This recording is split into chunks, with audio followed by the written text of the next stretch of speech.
An 11th hour deal averted, for now at least, the first federal trial related to the opioid crisis.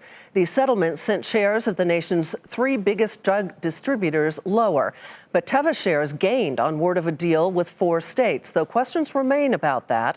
Meg Tirrell went to Cleveland to report on the happenings inside the courthouse, but instead has the story of what happened outside. The jury was selected, the courtroom packed, but just minutes before the first federal trial over the nation's opioid crisis was set to begin this morning, word came of a settlement. The trial was off.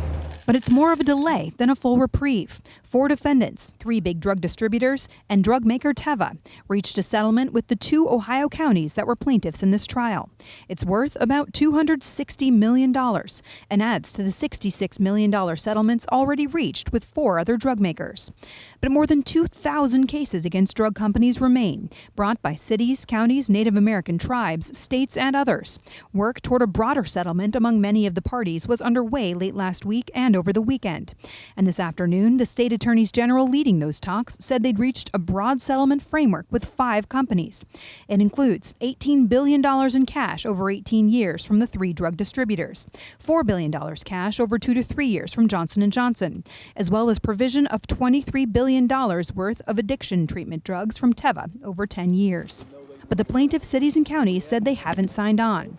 Joe Rice, co-lead attorney for those parties, said part of the issue is $18 billion over 18 years from the distributors is too little and too slow. You take $1 billion, you spread out over this country. These counties were slated, if you make an assumption, they would have gotten, a few $100,000 a year. That's not going to help them. So we need the money up front. It's got to be more money. There are more than a dozen drug companies, distributors, and pharmacies named in the thousands of suits. They claim pharma companies deceptively marketed opioid painkillers to expand the market, and that the distributors and pharmacies reaped enormous profit from failing to monitor and report suspicious activity. As part of the settlements, the companies admit no wrongdoing. And as work continues toward a potential broader settlement for the counties here in Ohio, the deals mean immediate funds toward fighting the crisis. We have the problems now. People are suffering now. People are dying now. We have to deal with these issues now. So the fact that we were able to get the money in a short time frame is very helpful, and that's one of the motivations for settling this.